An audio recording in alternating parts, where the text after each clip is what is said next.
Mindfulness Meditation Podcast. I'm your host, Dawn Ashman.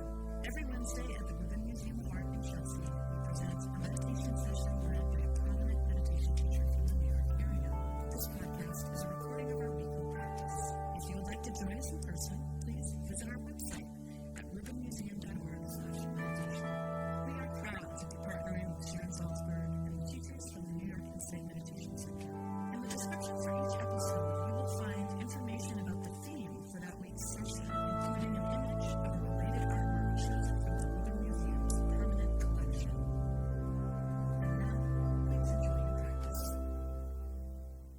Tracy Cochran is here with us today, and she is the editorial director of Parabola, which is a quarterly magazine that for 40 years has drawn on the world's cultural and wisdom traditions. She's been a student of meditation and spiritual practices for decades, teaching mindfulness meditation and mindful writing at the New York Insight Meditation Center. And her writing has appeared in the New York Times, Psychology Today, O Magazine, and many other publications and anthologies. Please welcome her back, Tracy Cochran.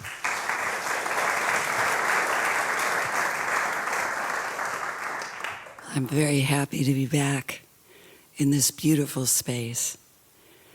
And it's interesting for me to look at beautiful artworks like this and just imagine how they make me feel. That whole story aside, this one makes me feel like I'm sitting down in the midst of it, centered but open, which we don't always feel in this life.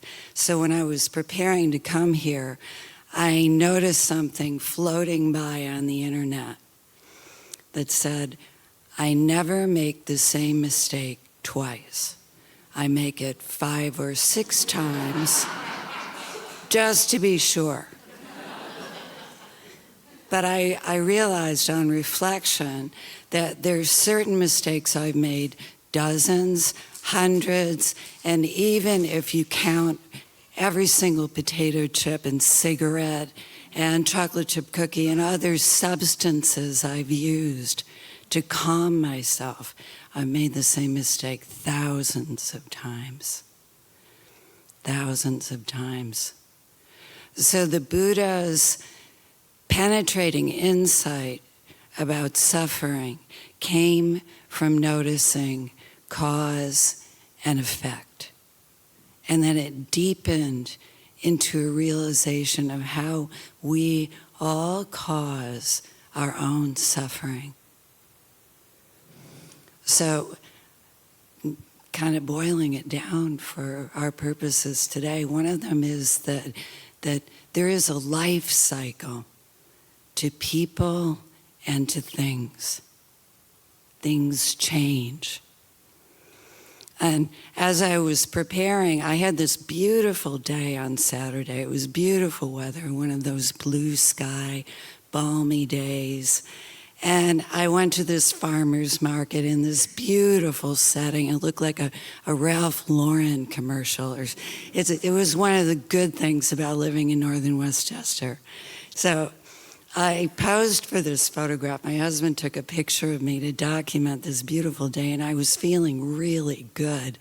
But I had the strangest experience when he emailed the picture to me. I saw my mother looking back at me. It was, maybe you had the experience. And if it was like one of those, it was high noon to be fair. There are these dolls that people make out of apples where you carve them. And you put them out in the sun and they get wrinkled. And they're really, really, really cute, but in a very weazened way. So the point is, we change. We change. We grow. We age. Things end. Yesterday I was met by the shocking news that Brangelina is no more. And this morning, in the midst of all the trauma in the world, I saw a headline on the Huffington Post that said, George Clooney visibly shaken by the news. that Brad and Angelina are divorcing. And I was reflecting that his wife has found the courage to take on ISIS. And still, this news about a divorce shocks him. It's because there's something there, not that it isn't sad, but we laugh because it's funny until it's not so funny. And we sit down and we realize that there's an ache in us. Even if I asked all of us right now, are we content? Are we content? In a beautiful space like this, you can feel moments of contentment.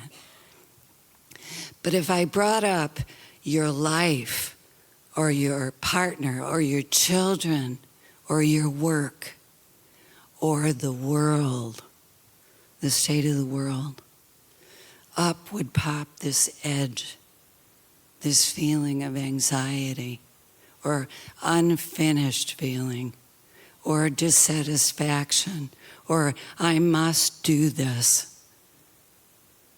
There is something in us that is always pushing to do something, to resolve something. And there's something in us that always feels slightly out of balance with the onrushing flow of life. This isn't me being pessimistic. The Buddha said this is so. As long as we're ordinary human beings, which we are, we will experience what is translated as suffering. The word was dukkha, which is a big, roomy word that can mean everything from the tiniest little edge of unease to really heavy suffering. So the invitation in this practice is to sit down in the center of it all, like that great bodhisattva with a lasso. Can I be with my suffering? Can I be with it? So I looked up the word suffer in English to confirm what I was thinking, which is that the archaic use of suffer meant to abide or tolerate. To suffer something meant you held it or you lassoed it. It didn't mean to just blindly experience, but to hold it. To hold it without pushing for things to come out a certain way. Sitting down for a few moments or for the 20 minutes we'll have to be free of the stories we're incessantly telling ourselves. Always. This is what I am now. This is what I'm like now. When we look deeply, we begin to see that no change is also a torment. Usually, when I'm experiencing great pain and suffering, part of the story or the fear is it's always going to be this way. Right? It's always going to be this way. It's never going to change. And we might feverishly resolve to do what we can to fix things. I'll never again let myself be photographed at high noon, for example. I want flattering lighting. So, but nonetheless, there's another possibility. Another possibility. I saw this quote once. Carl Jung said, "A neurotic is someone who refuses to suffer." Refuses to suffer. They expend tremendous energy finding something to do or say to distract themselves or calm themselves or fix things so they don't have to feel what they fear to feel. And yet something happens when you sit down with it. As the poet Rilke said, let everything happen to you. He said this to his young poet friend in Letters to a Young Poet. Let everything happen, beauty and terror. Just keep going, because no feeling is final. No feeling is final. Something happens when we sit down and we bring our head and our heart and our body all together. A grounded feeling. And it's not fixed or frozen. It's a feeling of being part of the flow of life. So that feeling of loneliness or unease, however you picture it, being incomplete or overwhelmed by all you have to do, dispels for a moment when you feel part of it. I'm part of something really cool in this place and in life. I remember that I'm part of it. I'm not just a photograph or an age or a marital status. I'm alive. I'm breathing in and I'm breathing out. I'm taking in impressions. I'm feeling joy. And the rain comes and I feel sad. And I let that happen. And I let the joy come again. I've seen the Dalai Lama in close quarters, and I once saw him cry his heart out. It was quite touching. And he later said that he was remembering a friend who was gone. And then he rolled on. What if we could live our lives that way, letting everything happen to us? That doesn't mean to be passive. It doesn't mean to not care. It means to liberate ourselves from the isolation of our stories about ourselves. So that to be free of suffering, the first thing we do, since I'll be back next week to say more, is to allow ourselves to touch it, to know it. What is the nature of my suffering? That's what the Buddha did. And he noticed that his suffering came from the life cycle, from change, and from the fact that he couldn't control anything the way he dreamed he could or he should. Nothing is under control. Isn't that relaxing? Relax. Nothing is under control. But what we can do is be with life. So I'll finish my remarks today, but there's always so much I could say, but I won't. The great Persian poet Hafiz said, I wish I could show you in your loneliness and in your times of darkness the astonishing light of your own being, which is what you can show your eyes and experience now. So I invite you to take a seat, comfortable seat. That means feet firmly on the floor and your back straight. Sitting down right in the middle of your life, exactly as it is, with everything unresolved and unfinished. And we're going to be with that, letting the eyes close. If you're not comfortable with closed eyes, avert the gaze.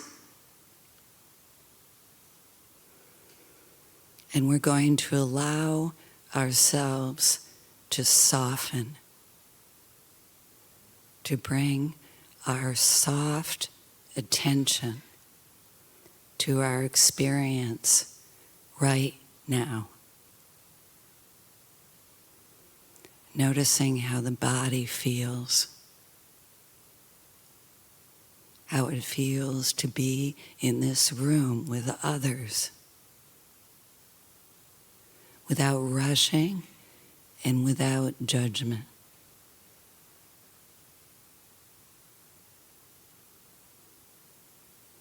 We allow the body to be here exactly as it is.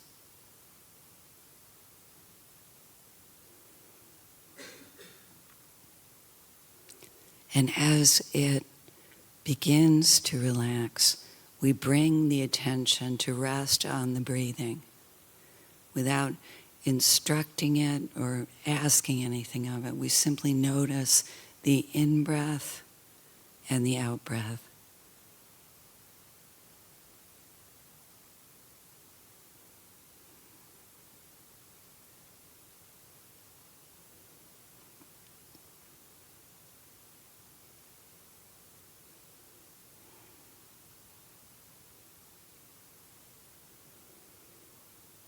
And we notice that as we sit, there'll be thoughts that bubble up, and impressions, sounds, sensation on the skin. We allow all of this to be present without judgment or comment. And when we notice that we're being taken, we gently bring the attention home again to the breathing and the sensation of being in this body, in this time.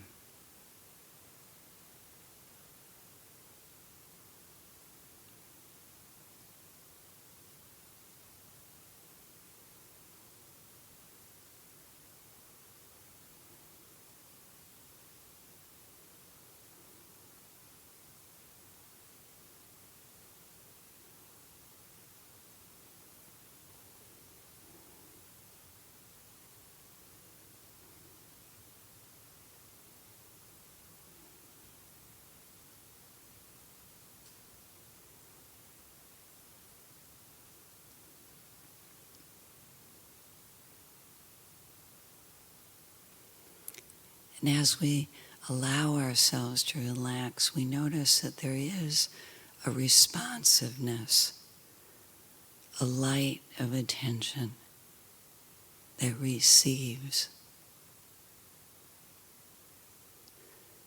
It's not thinking.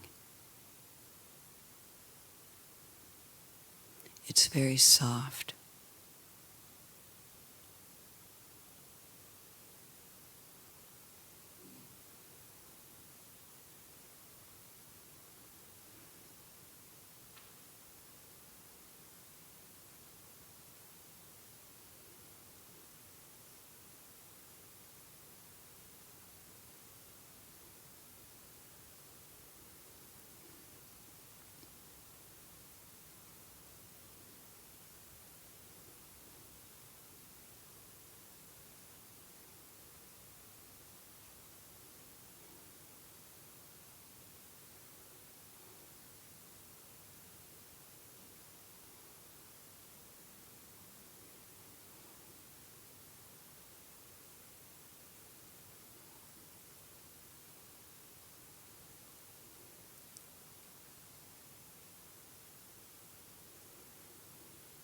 It's natural for the attention to drift. We gently notice this and come home. Meditation is the art of return. Sati, the word for mindfulness, means to remember the present moment.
Noticing as we continue that there's a kind of vibrancy in the body and mind, a light.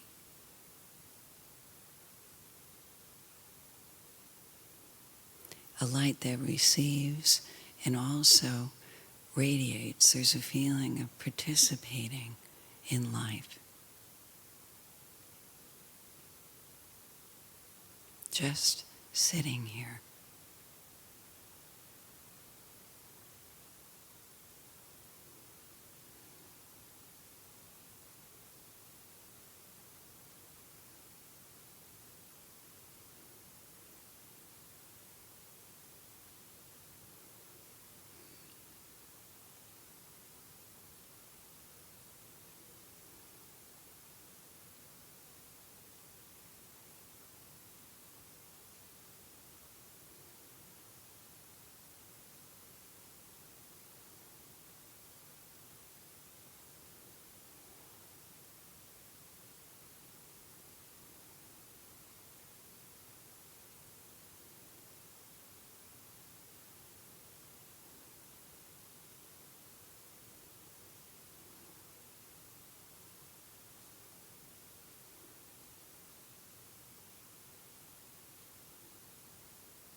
Noticing that we can keep returning no matter where we've gone,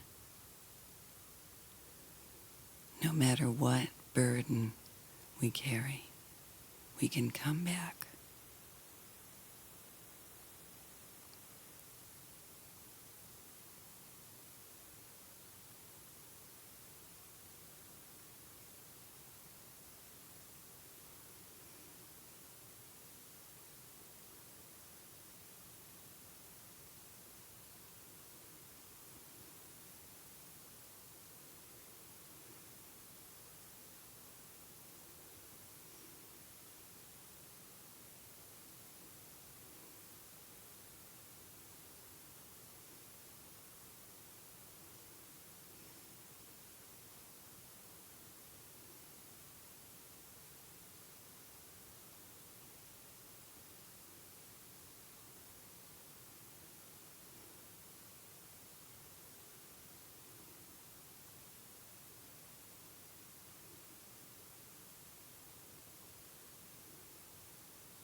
Noticing that there's a stillness in the room and in us that is really receptivity, non-resistance, and openness.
Noticing as we practice this movement of return that we feel more settled, more present.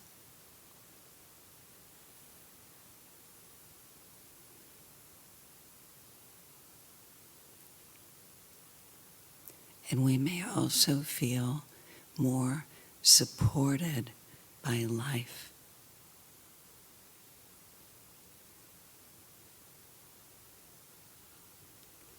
Part of it, not separate.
Knowing that there will always be more,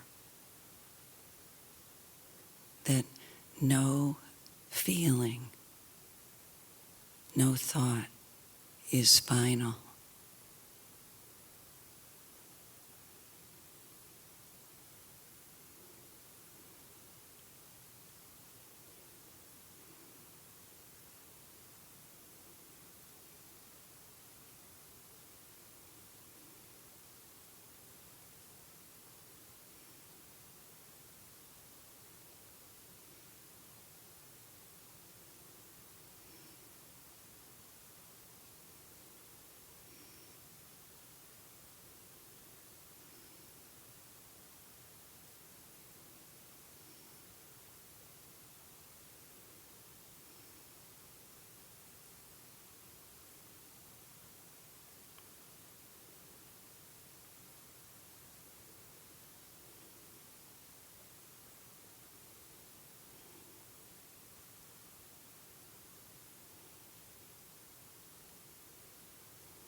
Noticing as we draw close to the end how it feels to be soft, not braced against the flow, but soft with it.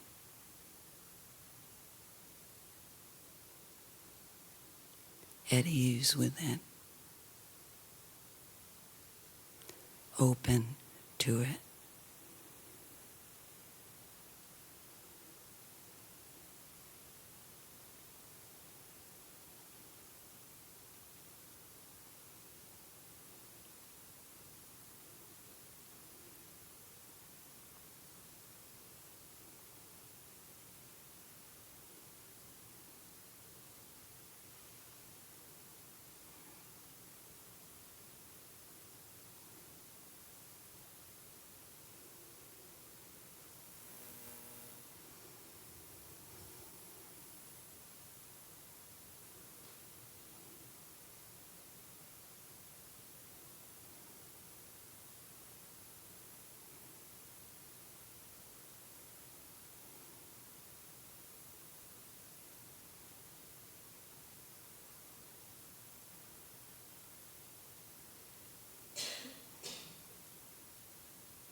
So one of the beautiful things about this practice is that we don't save it for ourselves. We give it away freely to all beings everywhere. So the way we do this, the way people have done it for 2,500 years, is to put their hands together in front of the heart space, and we dedicate our practice together here, this beautiful stillness we touched, and we dedicate it to all beings everywhere without exception. May all beings everywhere be free from inner and outer harm and danger of all kinds. May all beings everywhere feel safe and well as they possibly can. May all beings everywhere know a happiness that doesn't depend on how things are going, a deep happiness. May all beings everywhere live with ease and be free, in all ways free. Thank you.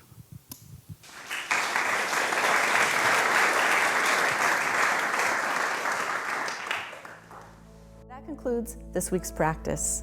If you'd like to attend in person, please check out our website, rubinmuseum.org/meditation, to learn more. Sessions are free to Rubin Museum members, just one of the many benefits of membership.